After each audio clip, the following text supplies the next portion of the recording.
It's a little frazzled, running, trying to do 10 things at once. Yeah, I hear that. Same here. Campaign season, right? Yeah, the bottomless pit. Very much so. So, how's your campaign coming? It's going well. We were the first ones on the ballot for any office in Berkeley. We have a lot of, we get public financing, so that's great, where the city matches us 6-1. And we have a lot of name recognition because I go around Berkeley all over. And so we're set to win. Yeah. How about yours? Well, we're getting public funding. We're the only campaign in the country to have qualified for federal primary matching funds. Yes. An old reform goes back to Watergate days. And the major party candidates, because you have to limit how much you can spend on your primaries if you accept it. So the limit is a little over $50 million. And that's not enough for the corporate parties.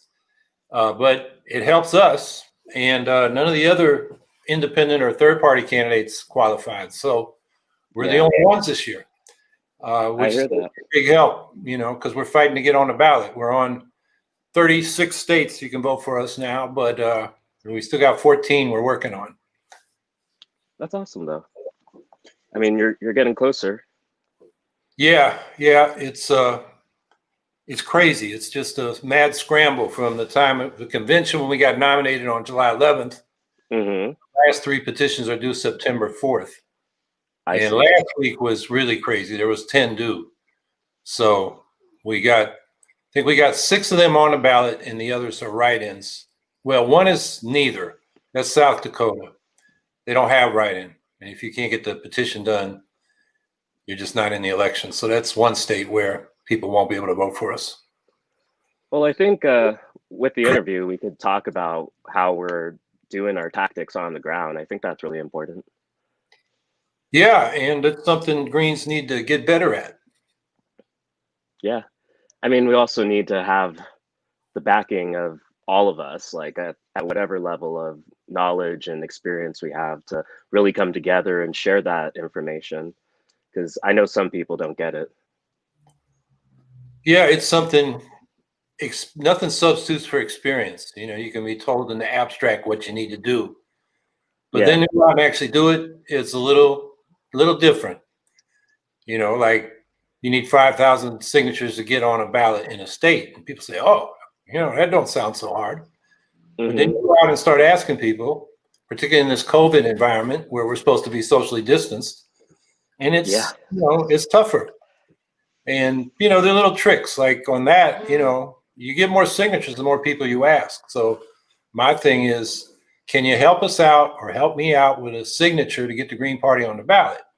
Nice. And then people got to personally say no to you because you're not helping them. So yeah, exactly. That's my little trick. And other people want to give them the whole green platform before they ask for the signature. And I don't think that works as well. Most people will just sign because they believe, or not because of whether or not they believe in candidates being on the ballot. And I would say 1 in 100 really wants to talk about the policies. But that's like a vacation from petitioning because you get a little break. You get to talk some politics. No, I hear that. For me, it's like I got my associate's degree in communications, so I'm all primed for the marketing and really making sure that people get the small bit of information. Like at some point when I was asking people for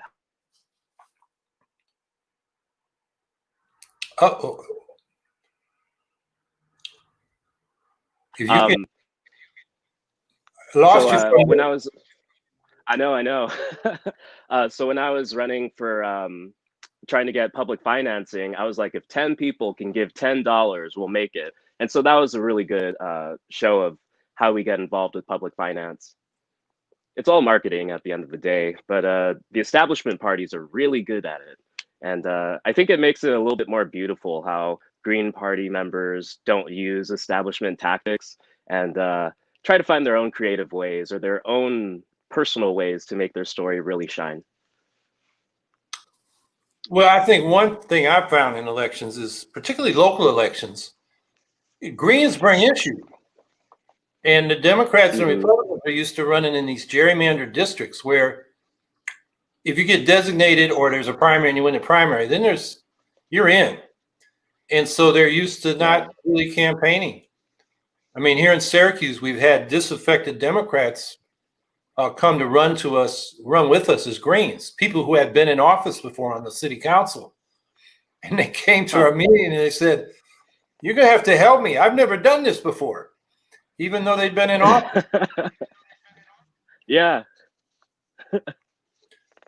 Yeah, we got to really. Howie, do you want to start with the interview? Make some introductions, maybe Sure. talk about like where we stand on some issues.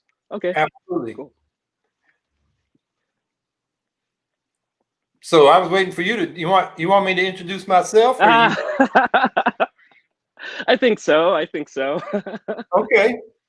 Well, my name's Howie Hawkins. I'm the Green Party candidate for president. I also have the nomination of the Socialist Party USA, which is functionally more of an endorsement than a nomination because they don't have any ballot lines. But we're happy to carry through the great tradition of Debsian socialism. And we're also seeking some state independent progressive party ballot lines, like the Progressive Party in Oregon. Because what we're trying to do is build a united front against both the greater and lesser evil. Because Trump, just take the coronavirus thing. I mean, it's a total disaster. 4% of the world's population and 25% of the deaths. You know, he gave up. He's a loser. But I'm getting angrier and angrier at Joe Biden. He's a presumptive nominee. He lives within commuter distance of the White House press corps. He could convene them and pound away every day. We need a federal test, contact trace, and quarantine program to suppress community spread of the virus so we can get back to work and back to school. And while he's at it, he could pick another issue every day. Like Trump is destroying the post office. I sent overnight mail the other day for ballot access in this state. It took 4 days.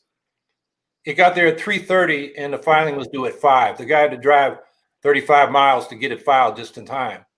And I get my money back every time they don't deliver that overnight mail. So it's losing the post office money. But that seems to be the purpose. So I'm getting into the issues. Just about me. I'm a retired Teamster. I came up in the San Francisco Bay Area in the 1960s and got swept up in the civil rights and anti-Vietnam War movement. And from that time, I've been committed to an independent party on the left.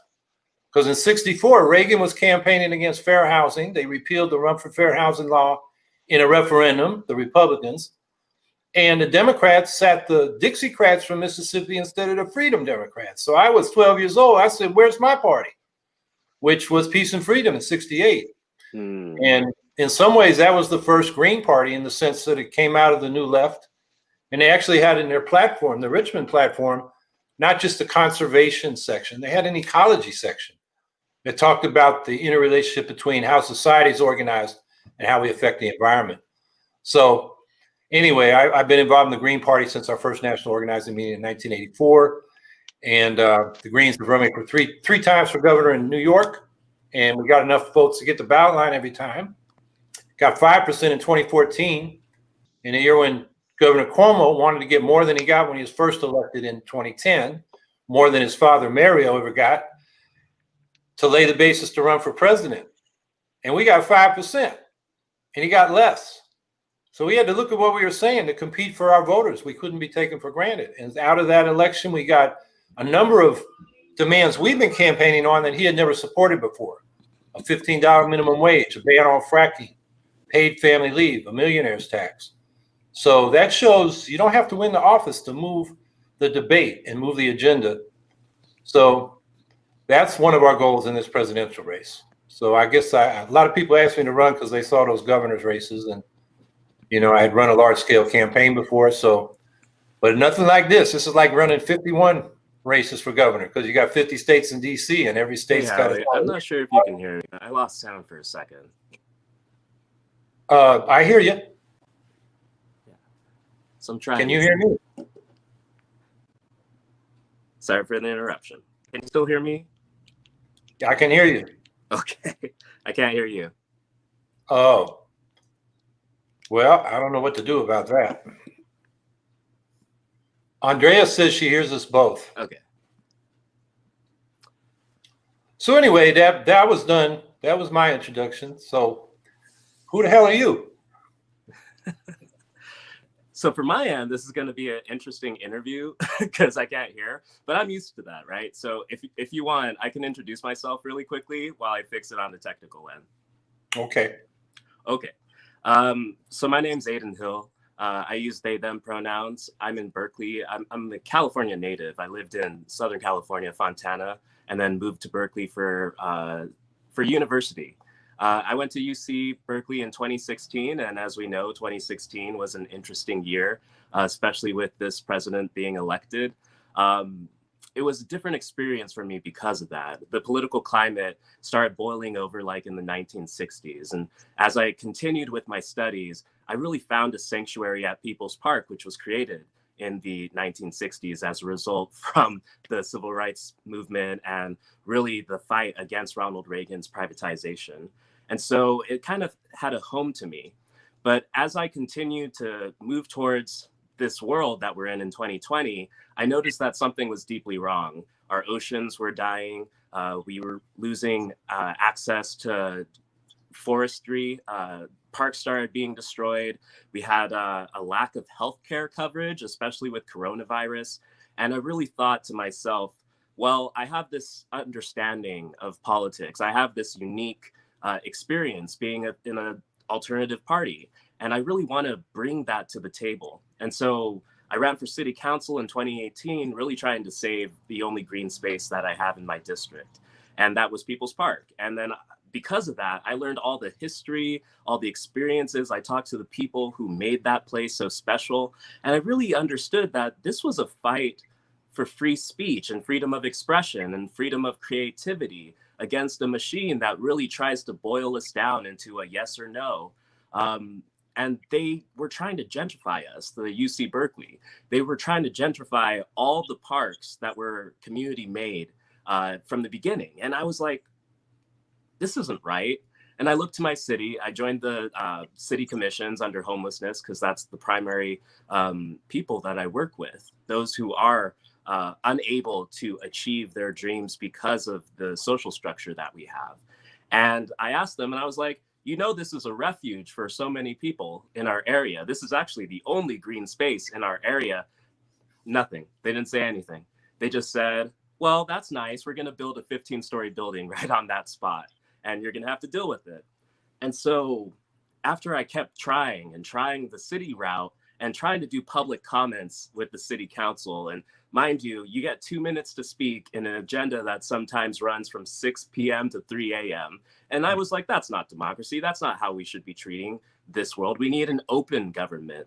We need to have actual climate solutions. We need to make sure that public health is a priority. And so that's really what I'm trying to bring in my mayor campaign. If I was elected mayor, I'd be the youngest youngest mayor in Berkeley's history. And that's historic because I get to talk to young people on their level. And I think that's something that's sorely missing when we're talking about Donald Trump or Joe Biden. We're ignoring the voices of those who don't have their world experience.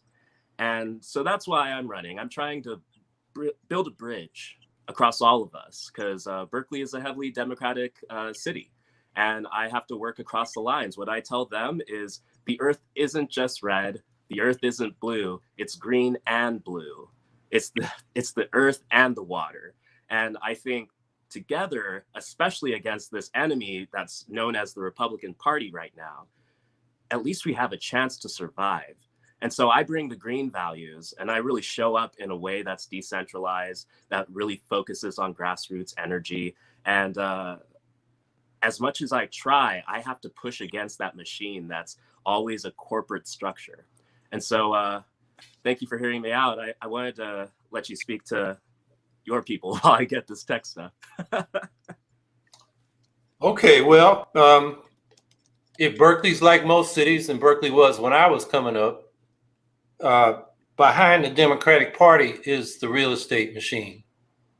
In all our urban governments, just about, it's the landlords, the developers, the bankers and lawyers that make a lot of money based on city policy and contracts as well, and permits, like to put a 15-story building on people's park. And now I'm getting an echo. So can you hear me, Aidan? Sorry about that, Howie. Yeah, can you hear me? Though. Okay. So I was just talking about how I can hear you. the Thank you for bearing Democratic with me. the Democratic machine is backed by the real estate industry. And that's why, despite these so-called progressive Democrats running Berkeley, they're going to put a 15-story building on People's Park unless you can stop it. And, you know, I'm going down to Bethesda, Maryland, where there's a old African-American cemetery, the site of what was a tobacco plantation and then a slave breeding plantation. And it was a black community, and white folks had pushed out the black folks, and now they want to pave over the cemetery for a parking lot. And, you know, people say that Democrats are the lesser evil, but they so damn evil, we need to get them out of there too. You know, there's no doubt what the Republicans are doing. And so I think the Democratic voters, they're generally progressive, or a lot of them are. You know, it shows in the support Bernie Sanders got. But the politicians, they're bought and paid for. And, you know, I'm thinking right now about what's going on in Congress. You know, they're at an impasse on providing a COVID relief package. And Urban Institute estimates 40 million evictions by October. We've got, according to official unemployment, it's 10%. But when you count the underemployed, the people discouraged, labor participation rate is down. It's more like 25%. And if people go to the National Jobs for All Coalition website, they'll break that down for you. They have a chart they put up every month.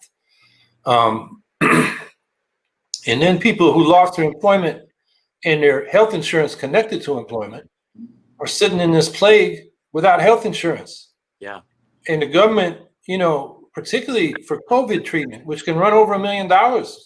We've seen a number of reports on bills like that. Those people need help. And our government, we want to go on vacation for a month. Yeah. Do you want to say some ideas about how we can help them? Because I think with both of our platforms, we can really devise some low-cost solutions. Because obviously, the federal government is going to help. I mean, it's obvious. If anything, they're defunding the resources for us to have supplies. So, what can we bring to the table as Greens? We got to get involved in these mutual aid projects, whether it's resisting evictions, helping the people who are homeless, you know, with food, and reference to what services remain.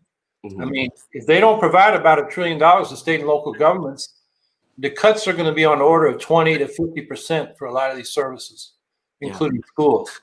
I mean, we're in a real calamity. But I got to say, as a presidential candidate, what the federal government should do. I mean, we have a housing program. It's part of our Green New Deal. And, you know, Bernie Sanders and AOC got a lot of attention for they call it their Green New Deal housing program, and they're going to build 2.5 million units of public housing over 10 years. Well, we're going for 10 times that, 25 million units, $2.5 trillion program. And people say, oh, you're crazy. But, you know, in 1968, when the Fair Housing Act passed, the third Civil Rights Act, they also had a bill to provide 25 million units of affordable housing. So the ambition was there. The problem was, instead of public housing, which is cheaper, you get more units per dollar spent than if you subsidize private developers.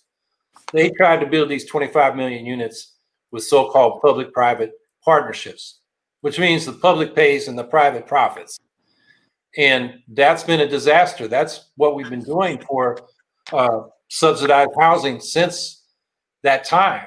Well, I thank you for doing that, especially in my space in Berkeley. We're facing the same thing.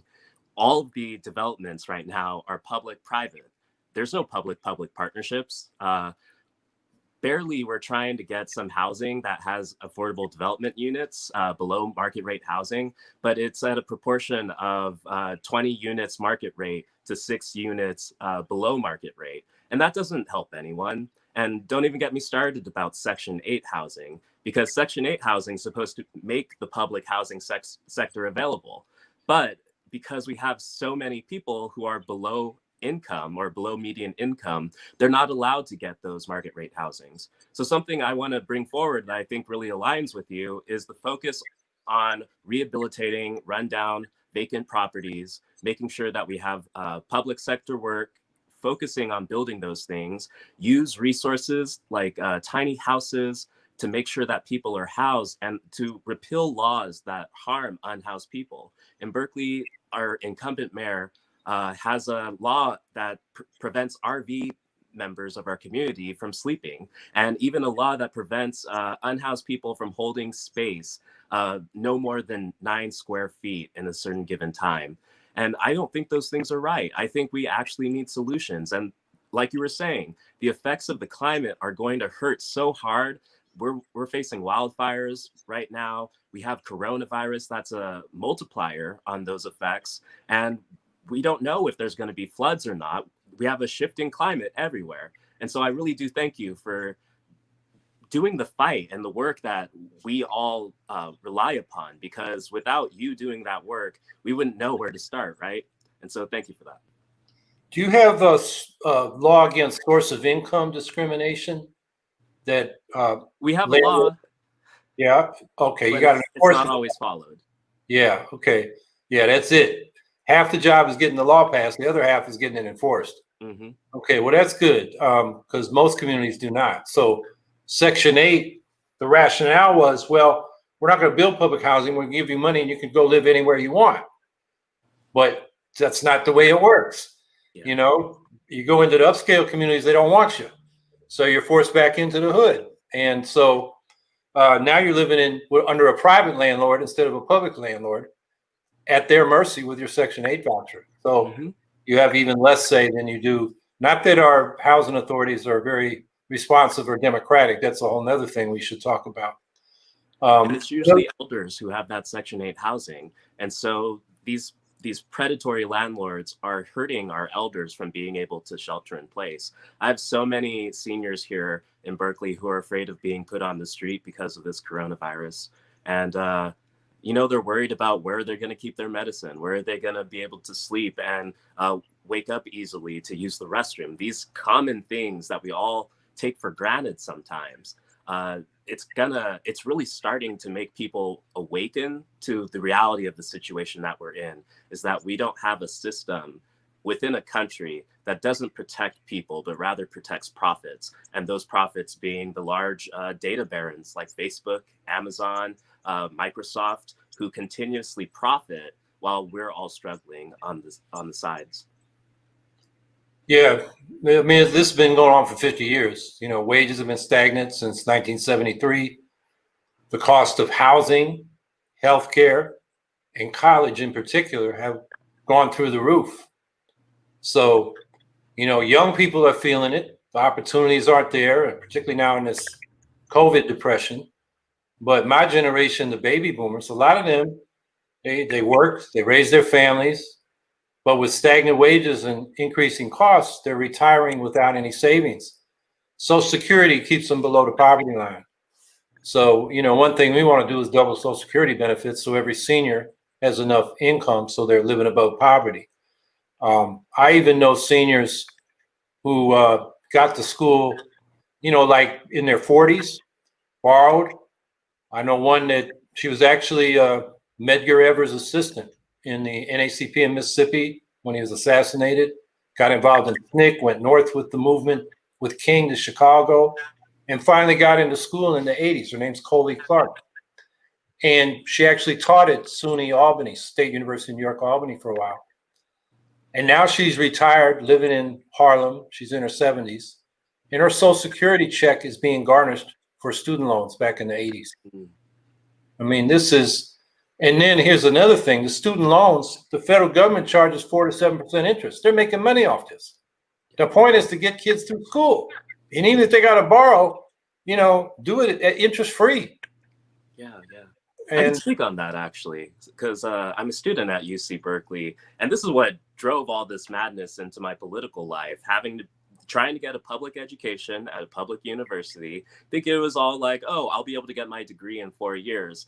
Meanwhile, we have climate catastrophes every year and social and civil unrest, and even COVID right now, where students are so afraid about what's going to happen with their education. You know, like the public education system, especially in California, we had this goal when it was created, the California Master Plan, that allowed anyone who wanted to get a public education to be able to do so. But like you're saying with Reagan, they started putting taxes and they started putting tuition hikes onto students. And essentially that stopped our organizing, right? Because after 4 years, we're gone, and a new generation is so used to it being it's a $17,000 tuition. Oh, it's an $18,000 tuition, because they don't have that historical understanding of where we got to where we are now. And I can tell you that these schools, especially universities like Harvard, Yale, Berkeley, they have the understanding, they have the research. Even at UC Berkeley, the creator of CRISPR technology is right here. We have the understanding of what to do. I mean, if I was mayor right now, I would say, well, use open spaces as places of learning. You can dedicate time to being outdoors, make sure there's hand washing stations, make sure you have projectors and speakers. That's not hard. But here we are at 2020, waiting for the fall semester to start in a few weeks for some and already started for others. They don't have the opportunity to know where they're going for classes. And so I just think it's a failure of how degraded our public systems are, and even the private systems, on how they're supposed to treat people. But again, it's always in this dichotomy in capitalism, it's always about profits over people's lives. And that really draws the parallel, what you're talking with the baby boomers. Like they're taking Social Security money away. Why? Why? Is it really that profitable to take money away from seniors and young folks? No, it's not. It doesn't help anyone. And this spiral that's continuing, we definitely have to get off it, because if we don't have an actual Green New Deal and actual green policies that are in place, climate change will just, like a wave, right over us. And I think it's time for people like us to really spread our word, to make sure people know that we have kind-hearted, understanding, knowledgeable people with experience who want to take these offices and really give something back to the community. Yeah, no doubt. And we gotta get the people in there out, because they're using government to benefit their donors. I mean, that's locally, it's the real estate industry. Federally, it's, big tech, big pharma, big health insurance, big weapons manufacturers. And, the people are an afterthought. I mean, they want us to vote for them, but then they want us to go away between elections. And, like I say, the two governing parties are presiding over a failed state. They couldn't deal, like most organized societies, with suppressing the virus. Now they can't provide relief for people that desperately need it. And another issue, I wrote about yesterday, it was in Counterpunch with Madeline Hoffman, a Green candidate for U.S. Senate, it was Hiroshima Day, the 75th anniversary of the bombing of Hiroshima. And we're in a new nuclear arms race. The Bulletin of Atomic Scientists has their doomsday clock, the closest it's ever been to midnight. None of the candidates in the major parties talked about that. Biden and Trump aren't talking about it, because they both support this nuclear modernization program the U.S. has embarked upon, which is destabilizing the world. Now Russia and China are doing it. We're in a new nuclear arms race. And, so what we're calling for are peace initiatives. Cut the military budget 75%. Get out of these endless wars. Pledge no first use of nuclear weapons. And go to the other nuclear powers and say, we want complete and mutual nuclear disarmament. We're not a threat to you anymore. Let's get rid of these weapons of mass destruction. And go there with world public opinion. 3 years ago, last month in July, 122 nations agreed to the text of the Treaty on the Prohibition of Nuclear Weapons. It becomes law when 7 more countries sign. Nigeria just signed. And the International Campaign for the Abolition of Nuclear Weapons got the Nobel Peace Prize for that. And nobody in this country hardly knows that, because the leadership of both parties the presidential candidates, the senatorial candidates, they're not talking about it. And the corporate news media, which I call, state media for the two-party corporate state, they're not talking about it either. So we have this life and death issue hanging over our heads, and it's not even being talked about in the campaign. Yeah. One of our goals is to make it a top campaign issue, but we got to get it heard in the mainstream media. That's even harder than getting on a ballot. Yeah, I hear you. Well, I think a lot of Berkeleyans would agree with you. Berkeley's actually a nuclear-free city declared by law. But something people don't know is that Ernest Lawrence, who was at UC Berkeley, helped develop the cyclotron. And what happened with that is that we used those weapons against Japan unknowingly, unwillingly, and it was an executive decision. It was something that they just wanted to test run. And that's how this government has treated people, as test subjects, right? And the science isn't there. Even though we have these nuclear arms treaties, the US doesn't understand that if they throw a nuclear weapon out into the public, the currents of the air are just going to come right back onto us. If any single state uses nuclear weapons, we're all affected by it. And so this deterrent strategy doesn't work. It's actually mutual destruction. And I think that's what a lot of people say. It's not about if one has more technology power or weapon power over another. If you're not taking care of the entire ecosystem, then what are we doing it for? And so it comes down to me from this mechanistic mindset versus this ecological mindset. And the mechanistic mindset, which is really rooted in capitalism, patriarchy, and human supremacy, that says people are objects, that we have units like chess pieces, and those same people don't get a chance to know the game because they're not the ones holding it. They're not the ones moving the pieces. But this ecological mindset is that we're all moving the pieces. We're all simultaneously alive and breathing. And even the trees are breathing. Even the water itself is breathing. And that's where we go back to the indigenous concepts of water being the blood of the earth, and that we're from the land and we grow from the land. And it's these two competing ideologies, in my opinion. And really, the United States is the centerpiece with its military might for the mechanistic mindset. We have this fourth generation of human thought and ideologies, the indigenous generation of how we perceive society as a whole. Because at the end of the day, when the Spanish came and colonized this land in Berkeley, the Ohlone land, they took away religion. They took away the redwood forest and made them into houses, these missionaries. And then the gold rush really pushed Confederates, let's just say, they were Confederates, to come and take more indigenous land and create these institutions known as UC Berkeley. But those Confederates came from institutions like Yale and Harvard. And so we have this machine that uses our security, our education, and our natural resources against us, when on the other ideology, the ecological concept, people are breathing and experiencing, but what they're breathing now is polluted air. They're eating polluted food with sugars and trans fats and corn syrup. And all these things are creating a dysfunctional mindset. And so that's why I really push in Berkeley that we need patient-first mental health solutions. Because if you don't even know the chemicals that you're ingesting into your body, how are you going to make sure that what you believe and perceive and experience is what you actually experience?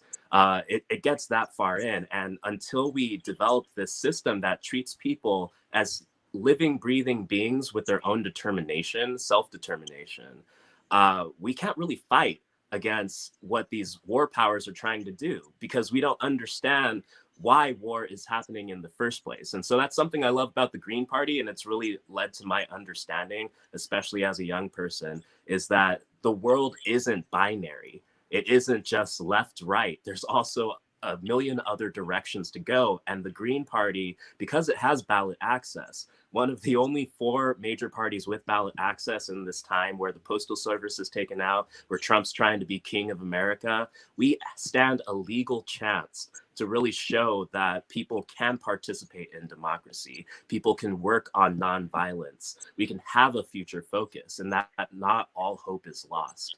And so, yeah, that's my idea. And I think you're right on the mark, where you're talking about where these struggles come from and how we can alleviate them.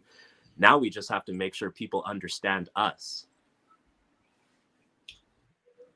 Yep. You know, what you're talking about is the same ideas and institutions that rationalize the exploitation of human by human are extended out into nature and justifies the exploitation and misuse and abuse of nature. So to reharmonize humanity with nature, we got to reharmonize human with human. Yes. So people say, oh, the Greens, they're a bunch of tree huggers, environmentalists. No, we're ecologists. We understand that how society is organized is going to determine how we interact with nature. So we need a cooperative and democratic economy and society in order to have a harmonious relationship with nature and restore sustainability. And that is, yeah, you're not going to get that from the Democrats or Republicans, because they're about making money.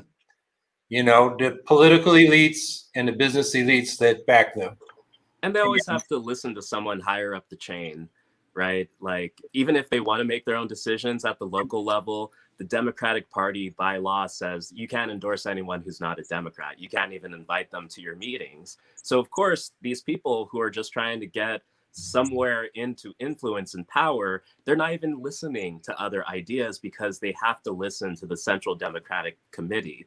It's that insidious. It's not just people don't want to listen. It's that the influencing structures make it impossible to have a real choice.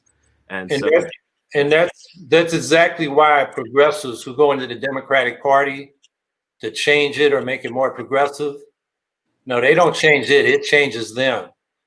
And I'm sure you can point to examples in Berkeley, but I'll point to a couple of national examples. Bernie Sanders' signature issue was Medicare for all. Now that he has to support Biden because the whole leadership of the Democratic Party closed ranks against him, he's compromised. He said, okay, well, I'll accept Biden's proposal of Medicare for all over 55 and for the children. But in between, we're going to have private insurance with a public option to buy into Medicare. That's, you know, Bernie Sanders just sold himself out. Yeah. Or take Alexandria Ocasio-Cortez, who gets a lot of headlines. She's, you know, very adept at presenting herself in the media, but, you know, she took the Green Party's signature issue of the 2010s, the Green New Deal. And when she introduced the non-binding resolution to Congress, it was watered down. They took the brand and diluted the content. So no ban on fracking and new fossil fuel infrastructure in that non-binding resolution. And that's like the frontline demand for the climate movement. Because if we build this fossil fuel infrastructure, we're locked into decades more burning fossil fuels and the planet is cooked. They cuts to military spending to help fund the Green New Deal. They cut out the phase out of nuclear power. And she's pro-nuclear now. Nuclear power is 2 or 3 times more costly than wind and solar if you do the levelized life cycle cost. It's a dead end. It's a waste of money, besides being dirty, dangerous, and uneconomical. And then the other thing they do is extend the deadline for zero emissions from 2030 to 2050. So is there going to be a planet that's livable in 2050 if we continue on this path? No. Well, and then the Democrats took that non-binding resolution and they never let them vote on it in the House. In the Senate, when they voted on it, Schumer and Markey, who introduced it with AOC, said, it's a trick. We're going to vote president.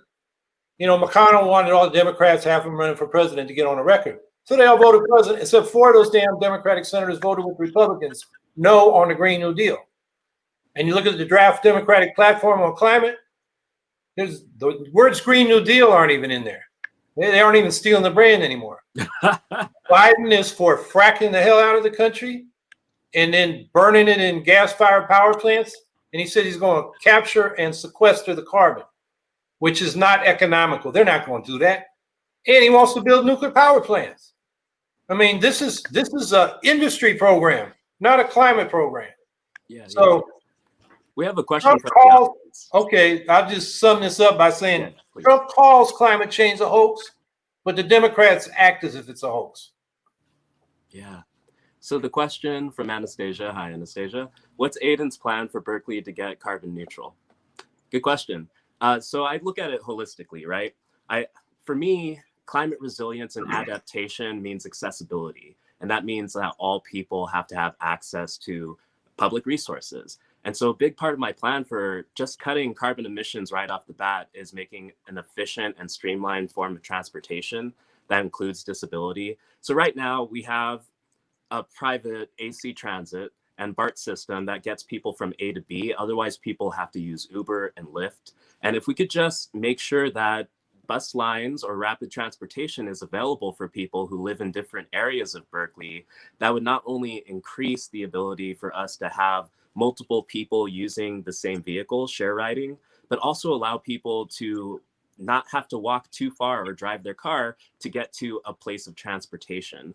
Another thing I really want to focus on is the universal right to energy. So in Berkeley, we had some PG&E outages that really affected people's standard of living, especially those who are on assistive technology. And so we have to really make sure that everyone has that basic right to energy, which includes solar power, which includes thermal cooling, making sure that we have off power grids to enhance electricity, and even batteries. Batteries are an important thing that every block should have to rely on excess power that's brought by solar energy. I also believe that we need more efficient waste policies. We need more recycling. We need to use those recycled materials that are inventive and creative, and zero waste and knowledge sharing and a transitional economy that prioritizes good business practices, including those waste and energy and efficient cycles, that really focuses on upping the incentives for green tech versus old technologies such as oil, gasoline, and making sure that we have accessibility. Last thing on that point, transportation with bicycle safety, making sure that there's connectivity on how we know where to go, especially with our mapping structures, and making more efficient streets, and really focusing on using trans-bay vessels and ships. I know this is a lot, but trans-bay vessels and ships to take products from San Francisco to Berkeley to Oakland, rather than using, for example, the coal trains, or even using excess carbon fuels by transportation. I think that would be a more efficient use of our energy structure. I know that was a long answer, but if you want to learn more, you can also go to my website, hill.vote, and you can contact our team, and I'll make sure you get all the information. Thanks for the question. How's the movement to take over PG&E going? Because if we get control of our utility, then we get to choose what kind of electric generation we do, whether it's gas or whether it's solar and wind, and whether we put in the storage in the smart grid so we can accommodate solar and wind. So I know that they're in bankruptcy, and what's the status of that campaign? It's going. It kind of transitioned into no 5G into the Berkeley area, but where we left off with fighting against PG&E was really as a result of Gavin Newsom, our governor, suing them for the wildfires in Paradise. And Berkeleyans have a choice for community energy and not using PG&E, but PG&E, as far as I'm aware of, still has control over the smart meters, control of the different forms of electricity. I see them out every single day, blocking off traffic just to put up or to fix their own infrastructure. Some campaigns in Berkeley have really gone forward with using underground tech to make sure that we have electricity available, but PG&E is still a strong player. And so this is what I'm talking about with my platform. We shouldn't have to rely on PG&E. If every district or every block has an external battery that they can rely on that focuses on solar technology, I think that's a great way to use a secondary source of energy to minimize our carbon footprint. And really, we should be working towards making more public utilities rather than public-private utilities available for people. And so as far as PG&E goes, it's time for us to fight again, because we're going into wildfire season right now. And if they fail us again, we need swift and immediate action.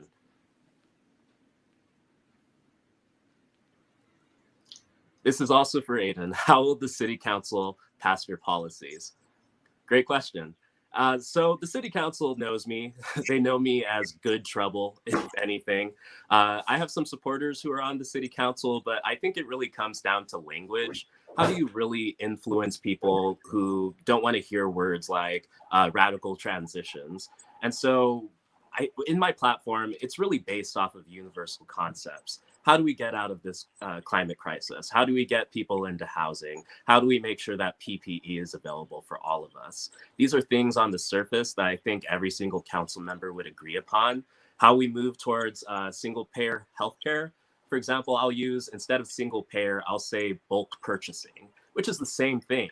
But if they understand the phrase bulk purchasing, they can get their minds around how it's not necessarily a drain on the economy. When it comes to community action and let's say defunding the police, I agree. We should defund the police in Berkeley by 50%. Having the majority budget in police officers, which goes into patrol, is not okay. But instead, I'll say things like motivating mental health care, doing a sustainable budget that focuses on childhood education. These are things that on the ground, I'm sure Berkeleyans and the city council would want to move behind. It doesn't have to be a radical script, but we do need radical transformative action. And I think with the pressures of climate change and with the pressures of our communities being more activated, we can actually get those policies passed.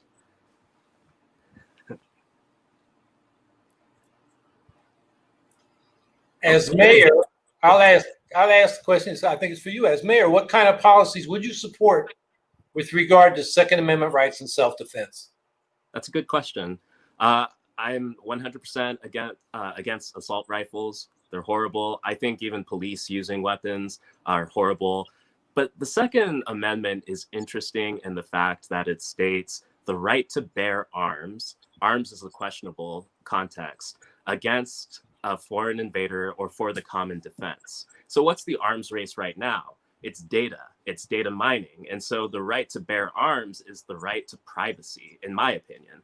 And so that's why I'm working towards making sure that our data is secure. People have the right to anonymity, can't say it, but also focusing on people having the right to be able to exist without being doxxed or hacked or even invaded upon by the city of Berkeley. When it comes to protecting themselves, I think that we should use less than deadly weapons. And that means I support like small knives. I support the right to assault guns, but I don't really value those things as a person. As a person, I'm focused on nonviolence. And so that means I want to change the infrastructure where people don't even need to use of force. I want to make sure that instead of people being shot in the streets, we have a strong community defense that provides on-site care and rehabilitation for people who are injured, ways to track people who, not because of their status in society, but whether they need help. And so with regards to the Second Amendment, I think it needs a total re-envisioning. I don't think small handguns or small atomic weapons or autonomous weapons are going to help anyone. In fact, it's going to bring more divides against us. But I understand the concerns of protecting oneself. And I understand the needs for the community to see that they have a life worth deserving. I'm here to make sure that the rights to guns aren't even necessary because we have a strong social structure. It's going to take a while to build, but I believe we can. I had a question, Aidan. When I was coming up in the Bay Area, the Black Panther Party got a referendum on community control of the police in Berkeley. And it was defeated. But even Ron Dellums, who had just been elected the new member of Congress, campaigned for it. I remember seeing a debate, and he was advocating for it on KQED. Is there a movement in the Bay Area and Berkeley to get back to that community control of the police? Absolutely, absolutely. It's actually on our November ballot for more community-oriented control of the police. Right now, with the police commission, it's kind of halted in place because police officers in the state of California have the right to confidentiality, especially when it comes to police conduct. And so that's where we get stopped in our tracks when we're trying to control the police, because they'll just say this breaks their confidentiality rights. Instead, I really support restructuring how we charge police officers. I want to support the police commission in showing police officers who use excessive use of force, who are accomplices, even if they don't use that force and see another police officer use force, that they're also tracked. And I really want to make sure that we have a thorough background check to see if that police have any white supremacist ties or even domestic violence abuses in the past, because the community deserves to know who is on their streets using force. And we have to make sure that, and this also comes with defunding the police and expanding citizen control. If people know that a police officer is abusive against women, then that is a political and a moral claim to get that police officer off the force. And at UC Berkeley, we had a police officer, a UC Berkeley cop that had 20 years on the force, and we finally got him out of job. His name was Sean Arenas, but we finally got him out of a job because he assaulted one of our community members, and we wouldn't let it go. And I wish it didn't have to come to that around the world. I wish the police review commission could just say, oh, this person's noted for abuse, get him off the force.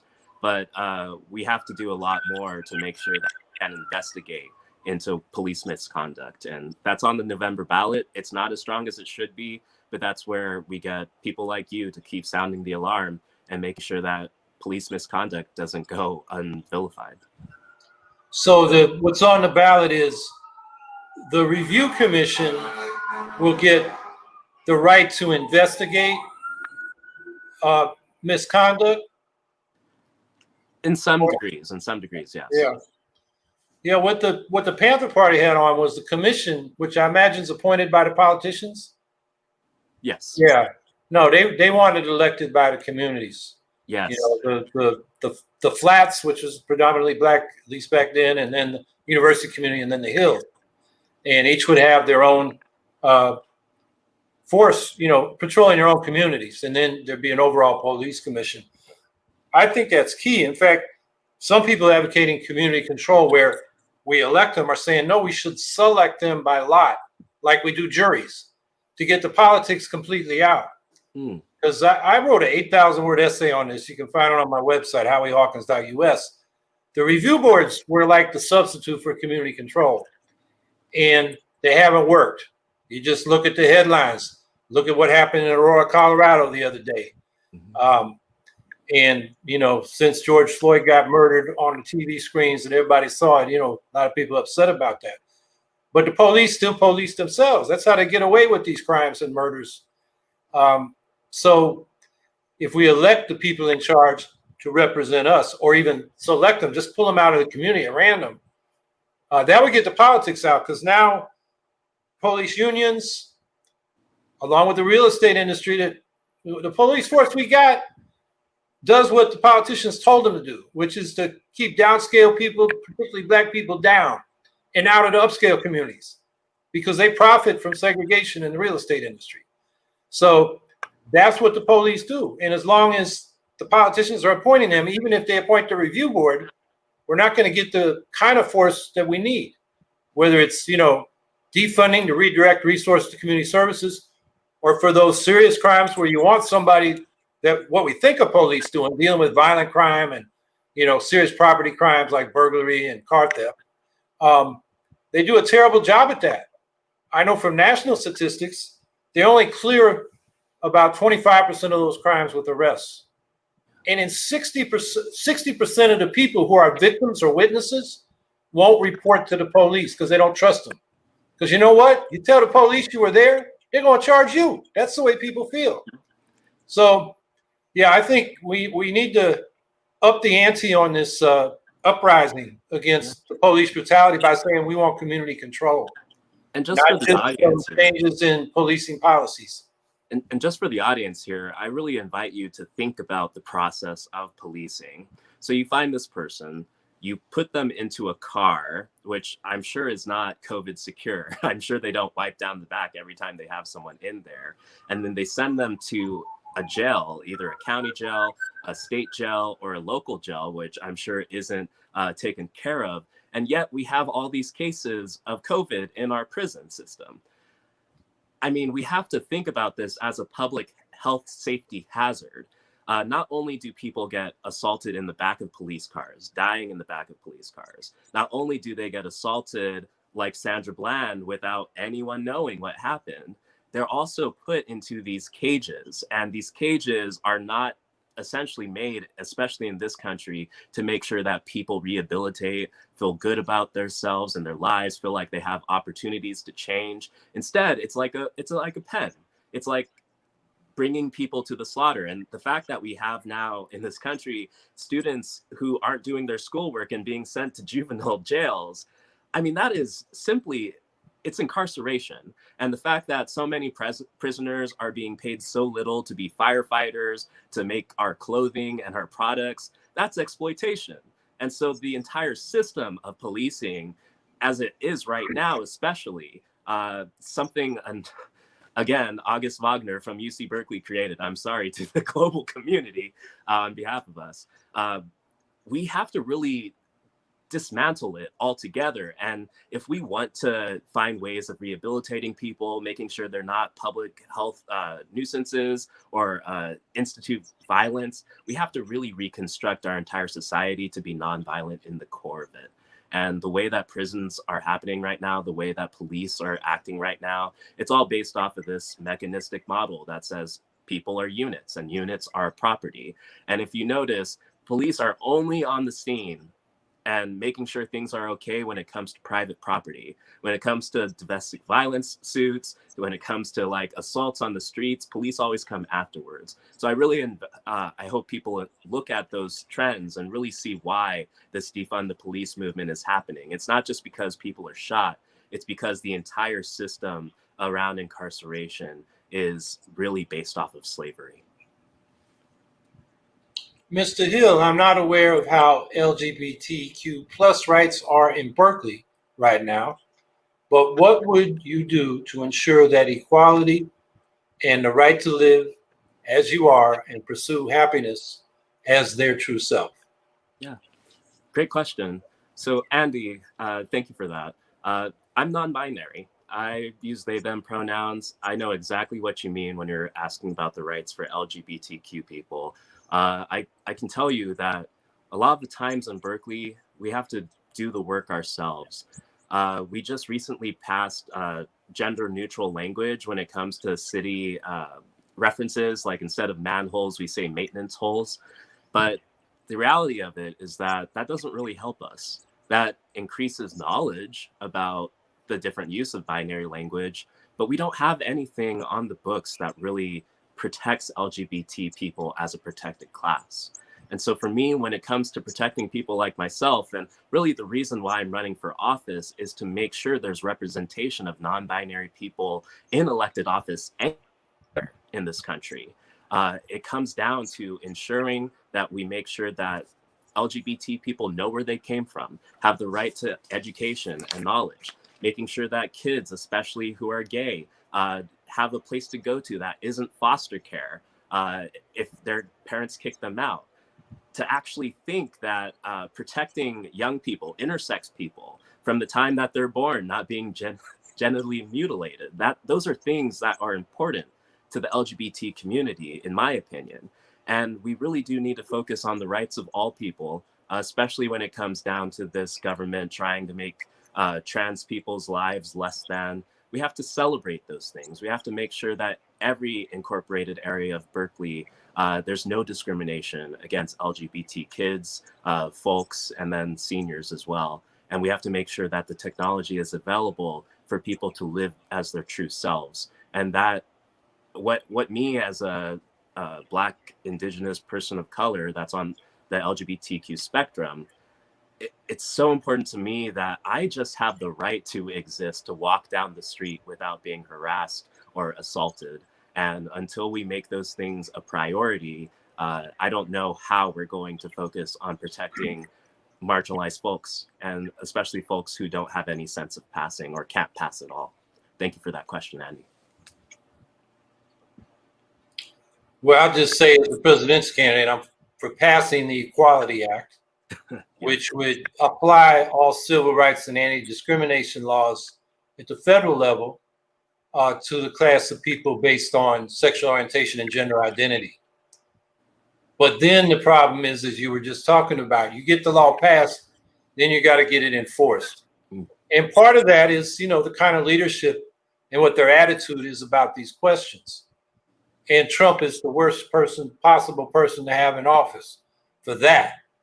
And so the tone's got to change at the top so that it becomes the norm and the ethic to treat everybody on the LGBTQIA plus spectrum equally, the whole rainbow, and even polyamorous couples, even kinksters, you're a part of us.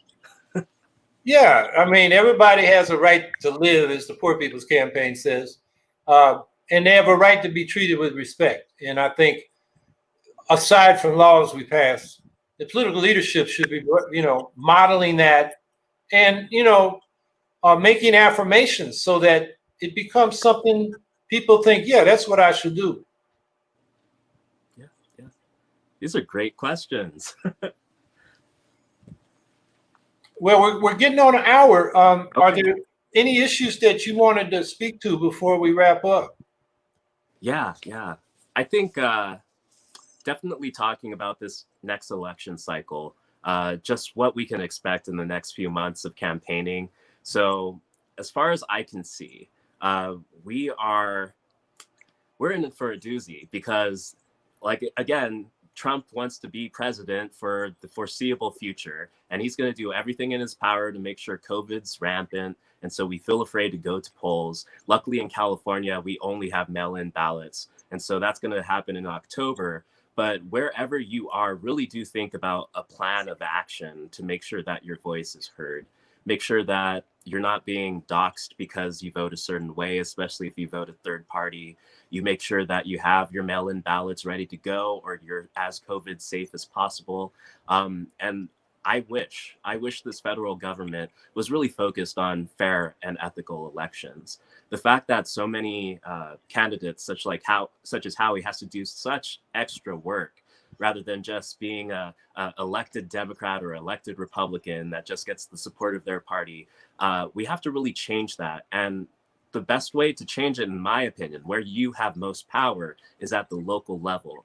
Because if you speak truth to power locally, you can affect the national level. And the people who are working on all of those institutions of power, national, county, state, they will come for you and support you because you are saying the same things that they are believing in.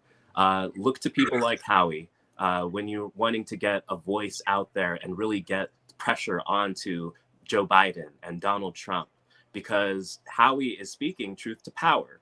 With whatever privilege and whatever experience they have, they are using it for the common good. And it goes back to what Howie was saying, this lesser than versus greater than evil. It's all a game. It's all a masquerade.